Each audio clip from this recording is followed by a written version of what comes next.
Loomaarst taskus. Saadet lemmikloomade tervisest toetab Tiina Toometi kliinik.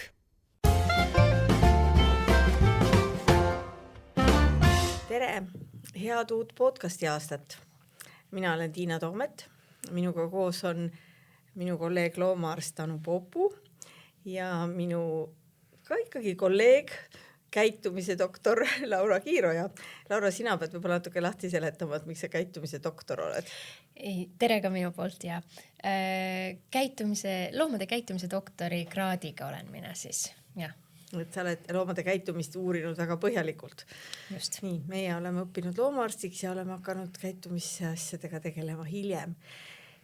Mõtlesin, et räägime täna, meil on 100 podcast, hurraa, aplaus. Hurraa. Ja räägime täna oma suhteliselt värskest käitumiskliinikust, millest võib-olla kuulajad ei tea.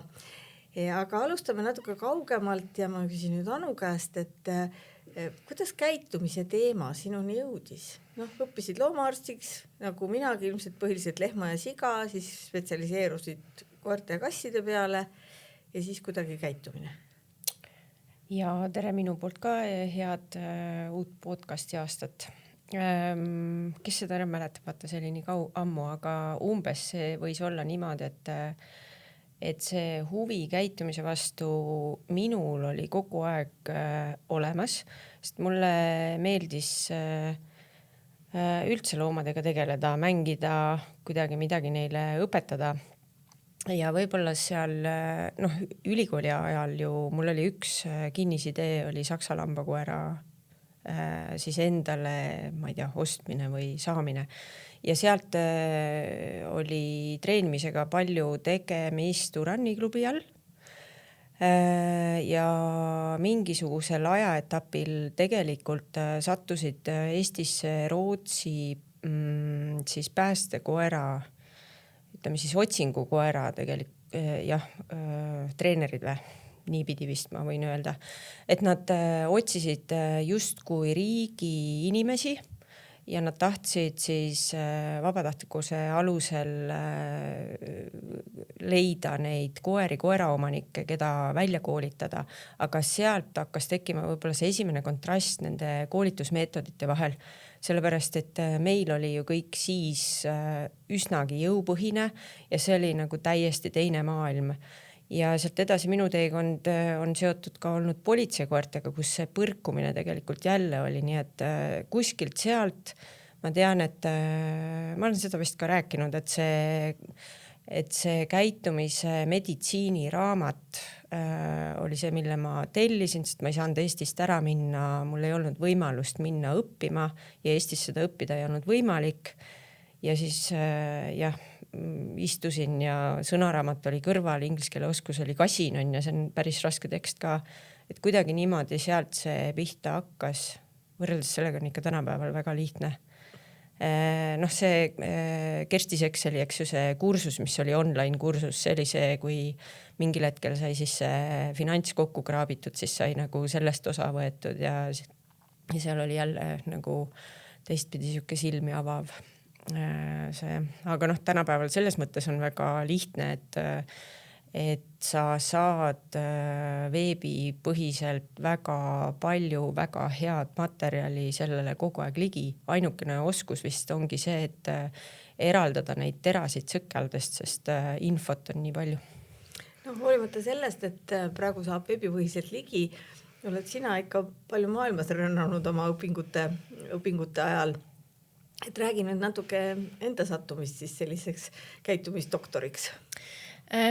Minul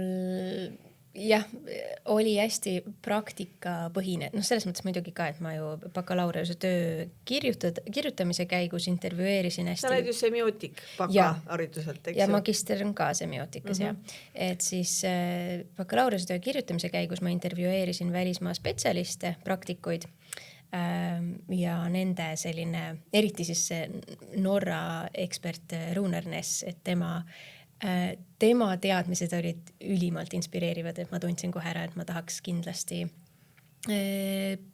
just nimelt praktikaõppes temalt õppida. Ja magistrantuuri siis pärast esimest magistrantuuri aastat ma läksingi Norrasse Runari juurde, tal oli siis loomaaed seal, sotsialiseerima punarebaseid. Ja see oli siis selline hästi sügavale sukeldumine sinna loomade käitumise maailma alustades punarebastest. Et nende siis sotsialiseerimine hõlmas nende pisikeste punarebase kutsikate siis üles kasvatamist lutipudeliga, et ma olingi 24/7 seal 4 kuud nendega koos.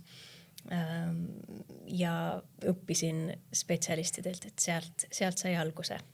Selle mõte on ju see, et neid hiljem oleks võimalik uurida, et nad ei kardaks inimest, eks ole? Üks asi on uurida, aga teine asi on ka see, et nad olid loomaaia loomad, et siis nende elu seal loomaaias oleks stressivabam.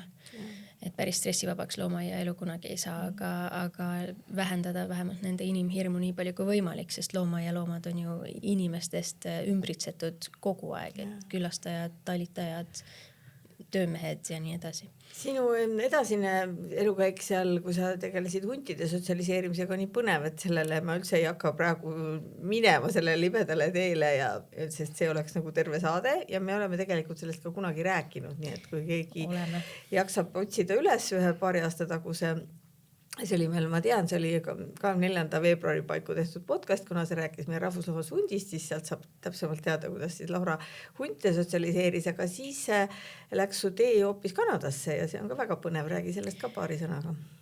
Räägin, aga ma veel võib-olla korra täpsustaks, et enne Kanadat oli mul igasugused muid teesid veel, et seal Norras on ju punarebased olid küll esimesed 4 kuud olid nemad minu peamine nii-öelda hoolealuste grupp, aga siis ma läksin sinna üldtalitajaks ka ja sain hästi põnevate erinevate loomaliikidega alates alligaatorist kuni makaakideni ja madudeni siis suhelda, et see oli selline hands-on või direct contact, et otsekontaktis loomad, et hästi-hästi põnev. Aga siis ma läksin hunte sotsialiseerima nii Ameerikasse kui Saksamaale ja sellest me oleme tõesti eraldi podcasti teinud. Siis ma vahepeal käisin Tais elevantide varjupaigas, et õppisin elevantide kohta. See ka veel, just. ja siis ma läksin doktorantuuri Kanadasse, kus mul olid siis koerad.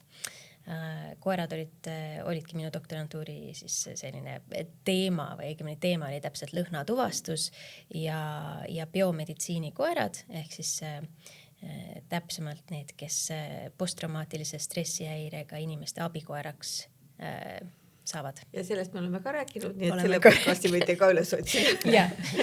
Nii, ja minul on selles kõrval väga igav kõik see, sellepärast, et mulle vedas, üks päev astus kliiniku uksest sisse, aasta oli 94, kuulus loomade psühholoog Kersti Seksel, kelle nimisid juba läbi käisid ja Kerstiga meid seob siis selline väga pikk sõprus ja tema hakkas siis mingid ühel hetkel utsitama, et kuidas saab nii olla, et Eestis keegi ei tegele käitumisega, et see on nii suur ja tõsine teema ja tema siis nagu ärgitusel hakkasin tegema seda kutsikate eelkooli ja siis kuidagi see on meid sidunud, sest ega me tundsime ju üksteist ju enne ka, aga nüüd see on meid siis nüüd kokku toonud siia käitumiskliinikusse. Kuidas me endale seletame seda, mis see käitumiskliinik siis on? Endale ja kuulajale. Kes meist alustab? Ma võin alustada. Minule meeldib seda alati seletada niiviisi psühholoogi ja psühhiaatri koostööna, et alguses me tegime ju igaüks oma ette oma lauanurgas ja nüüd me oleme 3 pead kokku pannud ja kogemused kokku pannud, ja me oleme Anuga ka selles mõttes konsulteerinud juba piisavalt aastaid, et me teame, et ei saa üks ilma teiseta vahel. Et ja minul kindlasti selline kõige suurem ehmatus võib-olla oligi seal, ma ei mäleta, mis aasta või seal 2020 äkki, kui mul oli üks klient siis kassid, kes omavahel läbi ei saanud ja see oli online koolitus mitmenädalane, et ma nägin, et progressi oli, need omanikud olid hästi tublid, tegid harjutusi nii nagu peab. Progressi oli, ma nägin videote põhjal, aga see oli aeglane.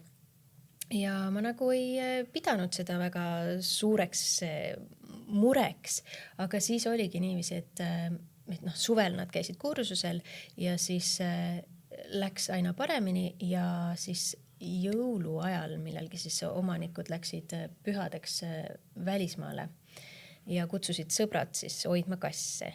Ja sõbrad ei teadnud, et see on nagu nii, nendest reeglitest tuleb niimoodi kinni pidada nagu ikka tõsiselt ja vahel jäid uksed lahti ja ei pannud tähele, kuidas nad suhtlesid ja nii edasi. Et siis lõpuks nende vanem kass, esiteks see akuutne stress, et omanikud läksid ära ja nüüd see konflikt teise kassiga suurenes ja teiseks see pikaajaline süke induv krooniline stress võisid olla, me oleme Anuga rääkinud, et need võisid olla selle põhjuseks, et siis sellel vanemal kassil ühesõnaga tervis selle hästi kiire aja jooksul, lühikese aja jooksul ütles niimoodi üles, et ta pidi siis, nad eutaneerisid kassi. Lõpuks. Ja me Anuga rääkisime, et kas stress võis olla selle siis põhjuseks ja ega me keegi ju lõplikult ei tea, et see diagnoos vist oli, et neerud ütlesid üles. Tal oli hüdronefroos oli hästi tugev ühes neerus, et nii palju kui ma röntgenpilti mäletan, aga et mis see nagu, et see kindlasti on kombinatsioon. Aga see, et me ei pea nagu et me saame öelda, et stress kindlasti teeb haigeks. Ja vastupidi ka. Haigus tekitab stressi. Kuidas see hüdronefroos võiks eesti keeles olla? Vesineer. Vesineer, jah. Vedelik koguneb neeru. Jah, aga see oli röntgeni järgi, eks ju, et mina ultrat ise sellele kassile teinud, et tegelikult võis seal olla ju mingi muu protsess ka, aga mingi uriinipeetus või vedeliku peetus pidi seal olema. Et see oli jah minu jaoks selles mõttes ehmatav case, et ma siis küll mõtlesin, et edaspidi ma proovin neid ravimeid saada pigem varem kui hiljem. Et siis Anule saata selliseid nagu tõsisemaid juhtumeid pigem varem kui hiljem, et vältida sellist nagu kroonilises stressis vindumist. Sellel võivad olla kurvad tagajärjed. Ja sellepärast ma arvan, saigi see käitumiskliinik loodud, et meil oleks lihtsam koostööd teha ja ühtlasi, et kuna ikkagi päris paljud loomaomanikud ja peavadki esimese asjana pöörduma veterinaarkliinikusse, et vaatama, kas sellel käitumisel, probleemsel käitumisel on mingisugune füüsilist tervist puudutav põhjus.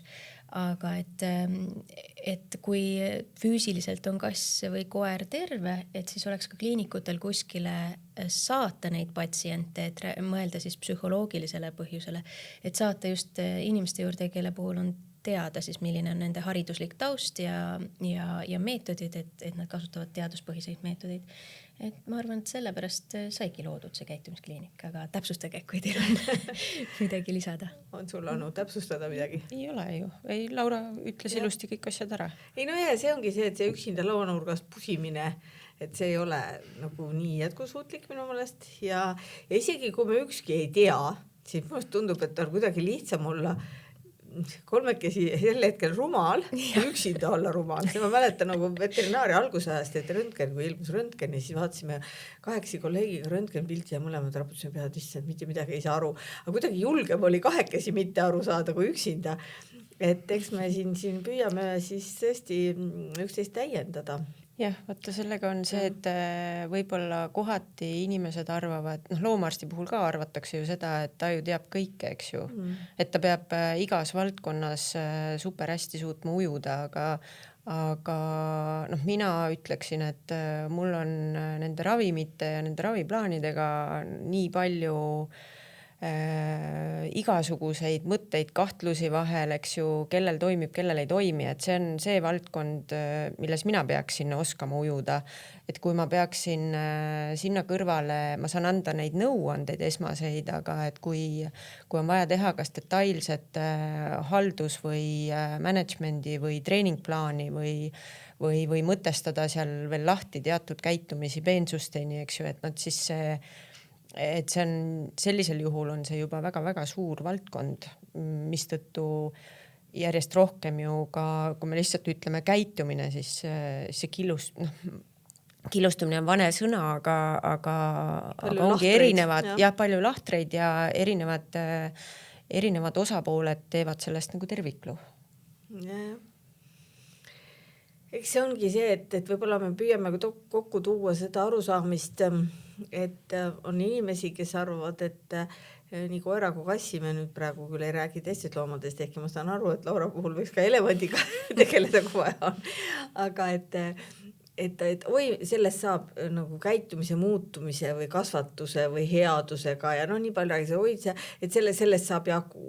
Ja tihti see on nii, et me võime saada mingitest probleemsetest asjadest, mida siis kass või koer teeb, me võime saada sellega, et me muudame oma käitumist, aga see ei ole alati nii, et on kordi ja kordi, kus nad vajavad ravimeid, sest nad üldse ei suuda enne meile otsagi vaadata, eks ole ju. Ja teine äärmus jälle, kuhu me ei taha minna, on see, et paneme kõik ravimite peale ja siis see teeb imet, eks ole, sest on ka selliseid inimesi, kes ei viitsiks oma käitumist muuta ja kes loodavad, et lähme Anu juurde ja Anu kirjutab meile neid ja neid tablette ja me oleme korralikud tabletiandjad ja muud me ei tee. Et eks siis me võib-olla püüame seda kõike nagu nii-öelda kokku sättida, et sealt tuleks nii inimese enda käitumise muutus, loomaga suhtlemise muutus ja vajadusel siis ka ravimid, eks ole ju.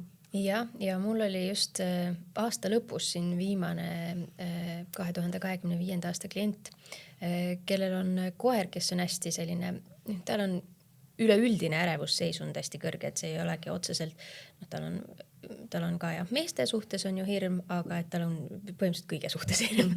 Et selline hästi raske minevikuga varjupagast võetud koer. Ja ma alati natuke pelgan loomaomanikele, ma üritan hästi põhjalikult selgitada, et miks ma suunan neid edasi näiteks Anu juurde, et miks ma sooviks, et nad konsulteeriksid Anuga võimalikult ruttu, et saada lisaks sellele, mis mina siis räägin käitumise modifitseerimisest, et saada sinna juurde ka ravimid. Et siis ma jälle hästi ettevaatlikult hakkasin mudima või nagu seletama seda, aga see omanik oli ise nii mõistlik ja ütles, et ta saab täiesti aru, et kõigepealt tuleb kustutada tulekahju ja siis hakkame maja üles ehitama. Ja ma mõtlesin, et seda fraasi ma kasutan edaspidi ka, et ravimid aitavad kustutada tulekahjud selles mõttes, et vahel on aju on nii sellises paanika või ellujäämis seisundis, et õppida sellel foonil ei ole võimalik, aga et kui sa nende ravimitega nii-öelda selle tulekahju ära kustutad ja teed aju õppimisvõimelisemaks, siis on juba palju parem, palju tõhusam.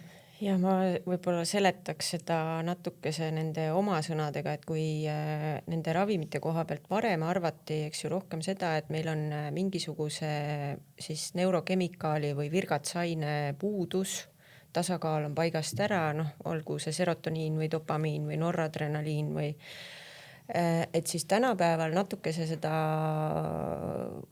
sellest arusaamast on lahti lastud, et ja pigem kui me mõtleme nüüd ravimite peale, see läheb võib-olla natuke nagu tiibiks, aga ravimite puhul on neid erinevat tüüpi, eks ju, et need kõige sellised hästi pikka ja aeglast abi andvad preparaadid on tavapäraselt antidepressandid ja siis teine klass ravimeid on siuksed kiiremalt, kiiresti toimet avaldavad, neid ei ole vaja võtta, annad sisse tunni aja pärast toimib, eks ju, 3 tunni pärast või 8 tunni või 12 tunni pärast toime lahkub ja need on nii-öelda need SOS-id, aga et mina üritan inimestele seletada nende ravimite koha pealt siis seda, et need SOS-ravimid üritavad, kui meil on akuutne stressi olukord, eks ju, või alles oli paugud, mingisugune hirmuolukord ka ette teada tulevikus tulev, siis me saame nende SOS-ravimite abil vältida seda, et need närvirakud saaksid kahjustada. Ühesõnaga, et olemasolevad närvirakud, me hoiame neid.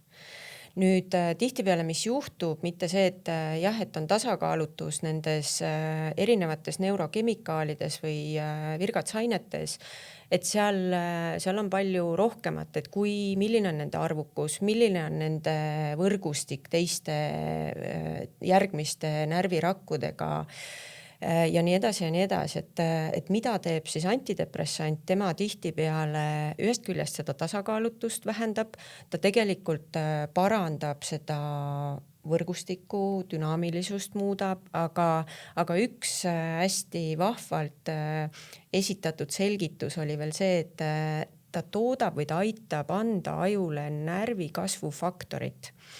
Närvikasvufaktor on sama nagu lilledele vesi. Ja kui et kui me nagu SOS ravimiga võib-olla aitame, et see närvirakk ei läheks, ma ei tea, sisuliselt puruks või ei läheks katki ja siis kas ma ütlen, kui lill on peenras, eks ju, et me paneme toki juurde ja seekord elab üle, aga kui me talle vett ei anna, väetist ei anna, eks ju, siis tast nagu seda lõpptulemust ei saa.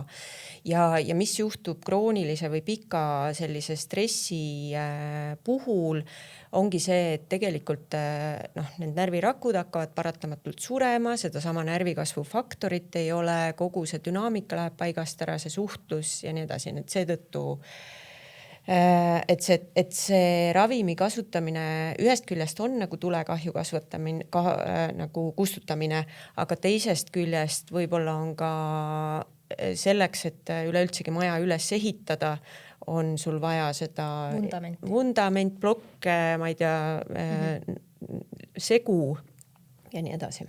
Et sest selge on jah see, et sa ei õpi, kui närvid on püsti kogu aeg. Kui närvid on püsti, jah, sest see ja miks on antidepressandi nagu see kasutusaeg nii pikk, on see, et selleks, et üldse need positiivsed toimed tekkima hakkaksid, läheb aega circa 4-6 nädalat.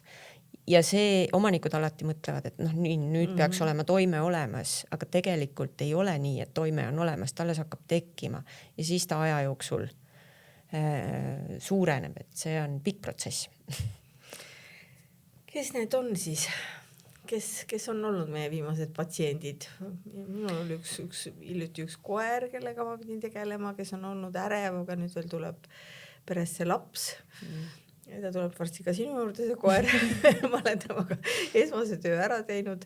Sina rääkisid oma patsiendist, koerast. Ja viimasel ajal ongi, koeri on olnud peamiselt üksindusahistuse probleemidega viimasel ajal, või mitte peamiselt, eks ole, neid probleeme on, agressiivsus on ka näiteks väga levinud, aga huvitaval kombel on just see üksindusahistus olnud selline prevaleeriv probleem ja ma mõtlen, et võib-olla see on see koroonaaegse ajastu tagajärg. Nüüd kasside puhul, kui kunagi oli kindlasti number 1 probleem pissimine väljapoole liivakasti, siis nüüd on kindlasti number 1 probleem mitme kassi omavaheline läbisaamine. Mul on üks nädal oli, kõik kliendid olid kassid, kes omavahel läbi ei saa, et ühel juhul lausa 4 kassi ühes kodus. Et jah, kuidagi on läinud, ma ei tea, kas siis on populaarsem see, et võetakse mitu kassi. Mina ei julge. Kui ma vaatan mõnda õnnetut kassi, kes kodu otsib, mõtlen, issa ma võiks ju teise kassi veel võtta, mul ruumi on. Ja siis mõtlen, et aga äkki nad ei saa läbi ja siis ma pean selle õnnetukese jälle tagasi viima kuskile kassituppa. Ja no siis ongi see, et ega ei tahagi keegi tagasi viia. No ja siis peab niimoodi hambad ristis nagu proovima neid lepitada. Ja kindlasti on asju, mida saab teha, aga lihtsalt jah, kassidele see ei ole... Suurem tõenäosus teist kassi võttes on see, et nad ei saa hästi läbi, kui see, et õnnestub neid hästi läbi saama panna. Minu patsiendid, hästi suur osa, ma üritasin olla olemas nendele loomaomanikele ja nende loomadele, kellel on tõsine pauguhirm. Aga see ampluaa on minu arust hästi lai, et kindlasti valu, väga tugevad hirmud, reaktiivsus, sealt agression, seal neid probleeme on tegelikult seinast seina, aga et jah, niisugune ikka rasked, kohati on väga raske mõnda patsienti aidata, isegi kui see ravimiarsenal on äärmiselt lai. Jah, ja seal on see kahekordselt kurb see ka veel, et ühest küljest see loom ju kannatab, et see on see asi, mida me peame nagu mantrat korduma kogu aeg, et kui mõni inimene ütleb, et ei ole midagi, et ma elan üle, et no mis siis, et ta lõugab üksinda kodus või et lõhub, et ma panen kõik asjad ära, et ta ei saa midagi lõhkuda, aga see loom ju on ju nagu hirmsas olukorras, eks ole, et siis on nagu loomast on kahju. Ja siis nüüd need omanikud, kes ei ütle nii, et ma elan üle, vaid kes ka väga muretsevad, siis see on nagu selline vastastikune stress veel, eks ole ju, et me peame mõne inimpsühholoogiga kampa võtma siia.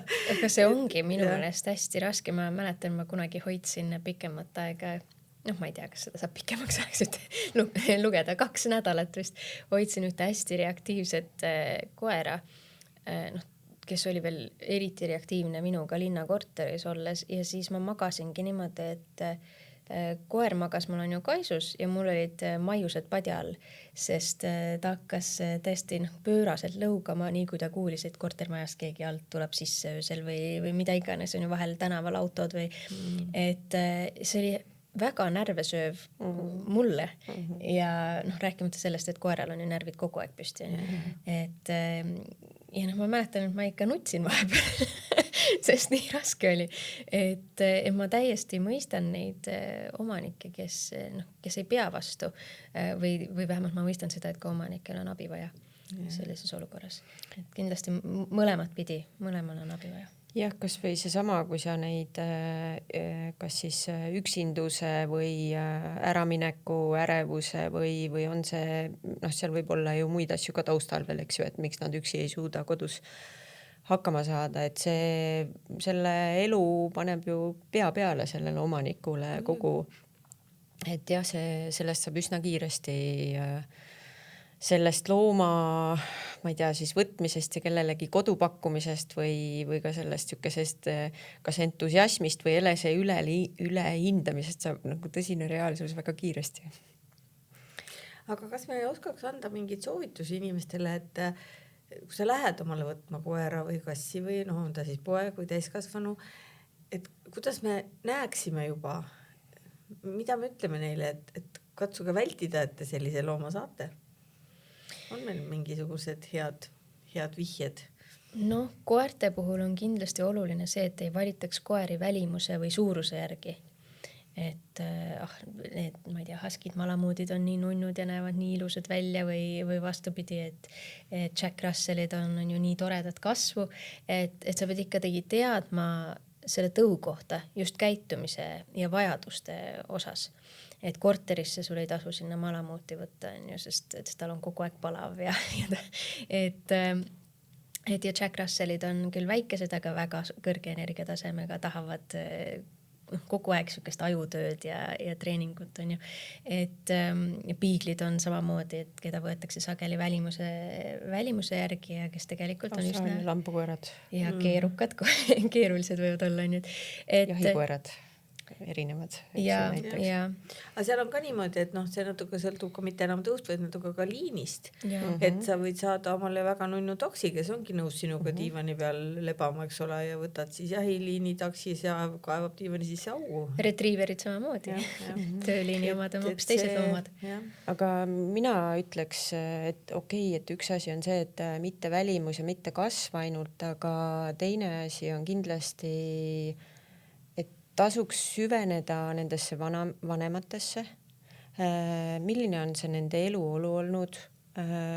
Kas nendel on tervis, kas nendel on näiteks enne pesakonda või pesakonna ajal olnud mingisuguseid kliinikus käimisi, mille pärast, sest ema stress ju kortisooli kõrge tase annab kohe oma pagasi sinna nendele kutsikatele kaasa, milline on see nende elukeskkond olnud, millised on arusaamad, arvamised sellel kasvatajal, kutsika kasvatamisest, ma ei tea, seda on nagu raske võib-olla, et kehakeelt ma ütleks, et seal on, see on nii jah, et isegi kes ei tunne looma ja läheb oma esimest koera võtma, siis ta ei saa aru.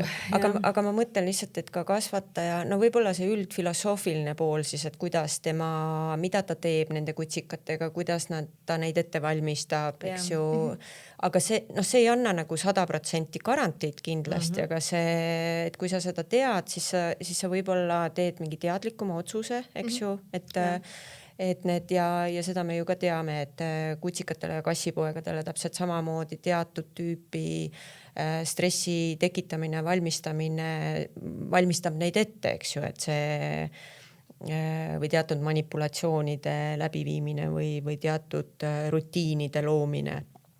Aga ka need epigeneetilised faktorid või see, mis sinu ümbruses seal toimub varajases eluetapis, kus ka see loomaomanik ei saa sõna sekka öelda paljuski, eks ju, et see keskkonnakindluse teke just esimesest 3. elunädalast alates kuni selle hetkeni, kui ta koju läheb, ma pigem kindlasti, ma ei tea, kas ma tahaks lennutranspordiga koera endale võtta. Suur stress, eks ju. Ja, sõltub jälle, kuidas ette valmistatakse. Aga me saame ju ka, või on ju teada, et ka selles faasis, kus nad on nii-öelda avatumad, tegelikult esineb täpselt samamoodi selliseid suletud või siis hirmuga rohkem seotud perioode, et kindlasti muidugi jah, see ettevalmistus on, aga see ei, kui see on väga hästi läbi viidud, jah, võib-olla siis, aga et seal kas me kõik nii teadlikult seda teema, see on nagu pigem see minu ja kindlasti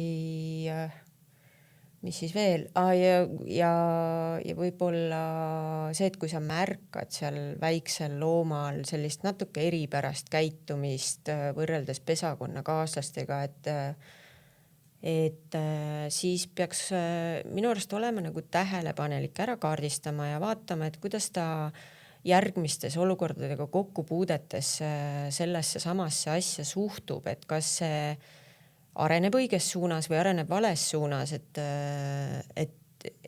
kui me ütleme või kui on see siuke linnalegend, et me kasvame sellest välja, eks ju, et nad kasvavad sellest välja, siis mina ütleks, et selle vahel on väga õhuke selline piir võib-olla, et millega me tegelikult tegeleme ja kui me vaatame väga palju uuringuid, siis ikkagi paljudest, just kui me mõtleme seda, kas või seda ärevust, sellest ei kasvata välja, et sellest on vaja need aidata läbi, et see, et ainult nagu sellise kellegi tuttava jutu peale, et küll ta kasvab sul välja, ei tasu nagu ka võib-olla lootma jääda. Pesakonnast kutsika valimisel ma arvan, et seal on tihtipeale 2 äärmust. Et võetakse selline, kes on võib-olla hästi tagasihoidlik, et siuke tunned, on sul õnnetuke nurgas, et teda keegi ei taha, et võtame selle. Kõige nunnum, kõige arglikum. Ma saan täiesti aru sellest, ma ise võiksin ka samamoodi käituda, aga seal võib olla mingisugune, ongi mingi psüühika põhjus, miks ta ongi selline natuke kõrvale jäetud ja tõrjutud. Ja mitte, et ma ütleks, et seda kutsikat ei tohi võtta, loomulikult me tahame ju et kõik kutsikad saaks toreda kodu, aga siis peaks sellega nagu arvestama ja siis võib-olla kohe juba küsima nõu, eks ole, kas siis Laura käest või minu käest või Anu käest. Või siis teine ütleb, et ma võtsin selle, kes on seal kõige ägedam ja haugub kõige rohkem ja oli selline, sellel võib ka jälle siin kuidagi natuke midagi viltu olla, et miks pärast ta on selline. Ja tegelikult mõistlik oleks, kui me nüüd üldse püüame mingit nõu anda, sest seda on väga raske teha, siis võtta sealt need keskmiste hulgast, eks ole ju. Need, kes silma ei paista eriti. Jah, tegelikult. Ja mida mina oma kutsikate eelkoolis näen, et kui on hea kasvataja, see on ikka tohutu suur asi. Nad tõesti, neid on sotsialiseeritud, nendega on tegeletud, on see kutsika koolis nii palju kergem kui siis nendel, kes on suhteliselt teadmata päritoluga. Ja need kutsikad peaksid kindlasti, kui võimalik, siis minna kõigepealt enne, kui otsust tehakse, vaatama neid kasvamise tingimusi, et kas nad on koduses keskkonnas, nii nagu nad tulevikus hakkavad elama või neid peetakse kuskil kuuris, on ju, kus nad ei puutu eriti millegagi kokku, et see on juba väga, väga suur erinevus.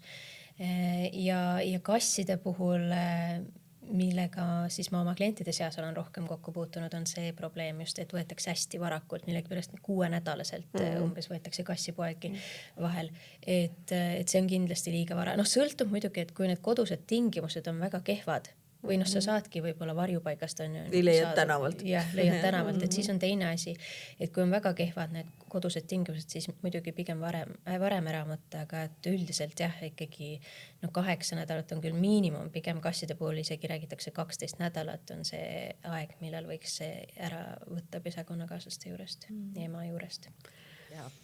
Karja ja alfa teooria koeral ja hundil. Jah, väga hot topic alati millegipärast siiamaani, kuigi ammu võiks möödas olla. Et ja huntidel on kindlasti täiesti olemas domineerimishierarhia, et seda ei saa sugugi eitada, aga lihtsalt see, kuidas inimesed on seda mõistnud, on enamasti väär. Ja selle eesmärk, mida inimesed arvavad, on väär, et huntide seas domineerimine on eeskätt paaritumisõiguse üle. See on see peamine nii-öelda ressurss, mille üle domineerimine käib. Ehk siis paarituvad ainult see ema ja isa, kes ongi siis nii-öelda alfad, aga see alfa ei ole hundi bioloogias ka enam õige. Meie ei tarvita seda alfa juttu üldse, kui me õpetame oma koerte ja inimeste peresse nagu inimeste ja koerte vahelises siis suhtluses see ei ole üldse relevantne. Nii et unustame ära. Ma tahtsin kiirküsimusi ja nii. Perekondlik grupp on ja et ei ole. Et nii, sealt võib edasi mõelda, eks ju? Kuidas omas peres asjad käivad. Sa võid, Anu, 2 sõnaga, sabaliputav koer on sõbralik. Ja, alati. Ära nüüd, sinu iroonilist nägu ei näe keegi. Et ei ole kahjuks, jah. Et saba on kindlasti see, mida vaadata, aga selle saba, et kui võib-olla siis nii, et kui saba on selline lõdvalt lehvim nagu hõreluud või pats on ja tuules, siis jah, ja kuidas ta asetseb ka selle kehatelje suhtes või kehajoone suhtes, aga selline teravalt, kiirelt, tihedalt, pinges, kindlasti mitte, jalge vahel kindlasti mitte, mis veel, tahad veel midagi öelda? Et saba liputamine näitab erutust ja see võib olla hea või halb. Ja alati interpreteerida kontekstist muu kehakeelest. Ja, just, täpselt. Kas nurrub tal on, sest tal on hea olla? Enamasti, aga mitte alati nurruvad ka kassid, kellel on valus. Kellel on väga paha olla, kellel on väga paha olla. Kassid, kes üritavad ennast rahustada. See valu puhul, see nurrumise võnke sagedus pidi kuidagi leevendama seda valu. Ja näiteks on teada, et ka paljud surevad kassid suremise ajal nurruvad. Nii et mitte alati. Ma teen korra pausi. Sulla Anu hakkab kiire, mulle tundub. Muidu me võiksime 5 minuti pärast. Mul on kell 4 on ülemistes see seanss, nii et pooleks võiks ära lõpetada. Et teeme need viimased veel kiirküsimustega ära, eks ju? Okay. Hirm on vale kasvatuse või omaniku süü? Ja see on huvitav, et kui sa käid ringi nendes erinevates jututubades, siis on neid arvamisi erinevaid, aga tegelikult ei ole, et omanik ei pea muretsema selle pärast, et tihtipeale, et hirm on tema vale kasvatus.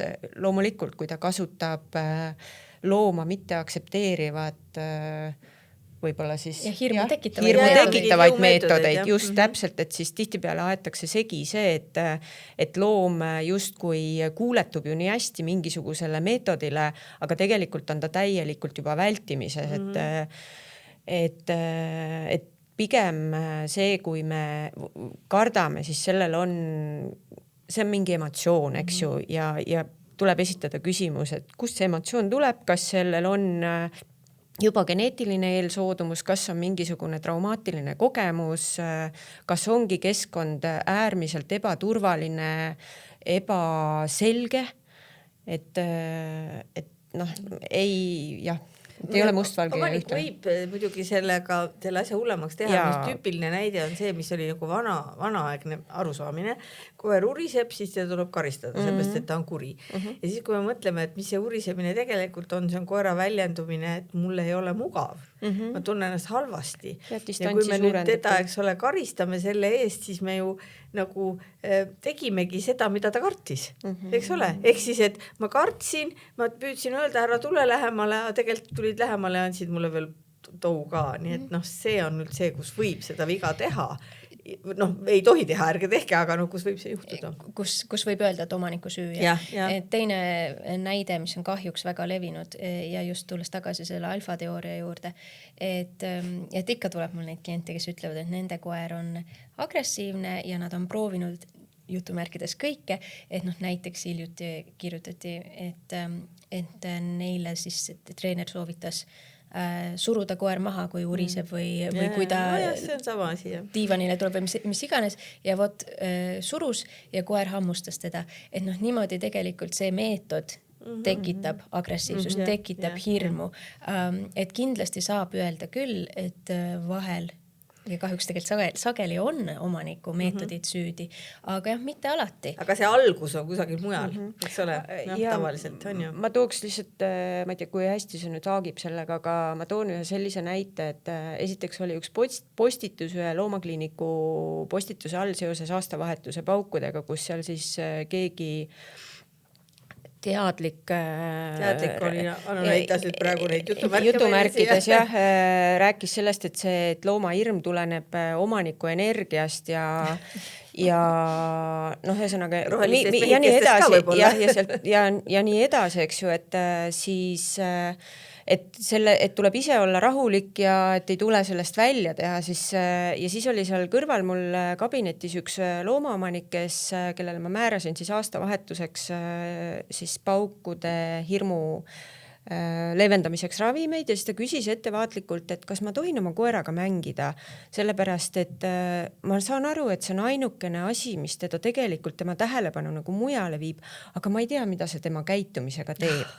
Mille peale mina ütlesin, et sellega on nüüd nii, et ei ole musta ja valget, vaid tegelikult vastavalt sellele, et kas see koer ja kuidas ta hakkama saab asjadega, eks ju, et kui ta reguleerib ennast ise, siis me tõepoolest võib-olla ei pea alati sekkuma. Aga kui see loom vajab tuge või kui mäng, seal on veel see, et on jällegi ära tõestatud see, et mäng tegelikult on reaalselt meetod, mis tekitab positiivset seost, viib mõtte mujale ja seda tuleb kasutada, on ju. Et just seesama, et ei ole asjad nii ja naa, et selle oma energiaga iga koera maha ei rahusta ja nii edasi. Nii et nüüd veel selle hirmujutu lõpetuseks, et enamasti ei kasva ilmselt välja ise ilma abita. Nii, mina küll ütlen, et jällegi et need iseloomujooned võib-olla ja see suhtumine, see sükene kas reaktiivsus, hirmutunne, ohutunne, et need on paljuski kaasa antud ja nüüd kuidas me tegelikult seda manageerime, haldame, eks ju, suuname, juhime, siis võib jääda teistel ühel hetkel, kui see loom on võib-olla seal 2-3 aastane, et see on nagu märkamatu teiste jaoks, aga see ei tähenda tihtipeale seda, et need asjad on tema seest kadunud ja kui me mõtleme väga tõsistele patoloogiatele, ajupatoloogiatele, nagu on ka ärevushäire, siis sellest välja ei kasvata. Ja nii, just. Loomad maksavad kätte. Naer teisel pool lauda. Seda ma kuulen kasside puhul kõige rohkem. Et koerte puhul seda kättemaksu on kuidagi nagu mulle... No ikka, läheb kodust ära ja teeb kakajunni ja pissib ja see on ju kättemaksuks. Üksindusahistustega. Üksindusahistustega koeri. Kuulake meid nüüd praegu, me tegime sellist halba nalja. Nüüd kõik ei ole kättemaks, vaid see on tõeline ahastus. Tegelikult on see mure seal käitumise taga on emotsioon, eks ju? ja mingi vajadus. et üksindusahistusega koera puhul jah, et seal võivad mõned tõlgendada seda niiviisi, et ta maksab kätte, aga muidu peamiselt on kasside seas see on lihtsalt väga levinud, et nende selline ärev seisund või hirmuseisund, et nad siis enda nagu õhkkonna või ümbruskonna turvalisemaks muutmiseks enda jaoks pissides ja kakades siis enda lõhnaga muudavad turvalisemaks seda keskkonda.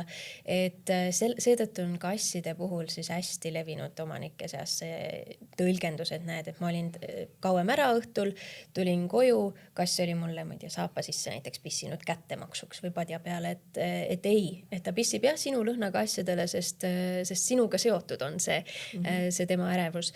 Aga see ei ole kättemaks, see on just mure. Mure ja ahastus. Ja. Sest kassid on ju nagu see same, eks ju, et kuidas on see territooriumi organiseeritus, kuidas on etteaimatavus, kogu see turvalisus nende jaoks on äärmiselt oluline. Rutiin, jah, just.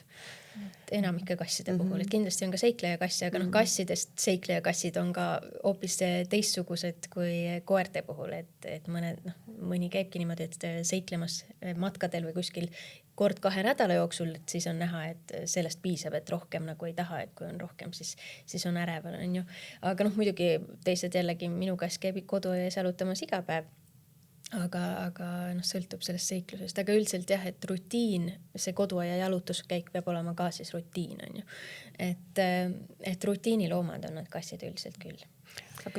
Aga tegelikult ka koerte puhul, kui me räägime nendest murelikest loomadest, siis täpselt samamoodi ka nemad vajavad justkui nagu päevaplaani või teatud tegevuste järjekorda selleks, et orienteeruda selles on lihtsam, et nüüd on see, nüüd on see. Et need on need reeglid. See on ka inimestel, eks ole, kui meil on inimene, kellel on mingi psüühikahäire, siis tal on ka lihtsam hakkama saada, kui tal on asjad kindlad.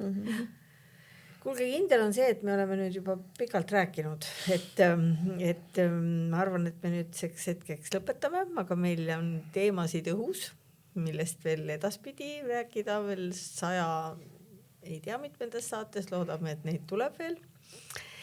Ja ma väga tänan, et te tulite. Ma tänan, et meil on selline tore ühendus ja koostöö ja kohtumiseni siis järgmistes mis kas saadetes või mingites muudes ettevõtmistes. Aitäh teile.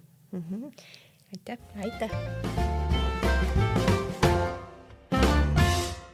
Loomaarst taskus.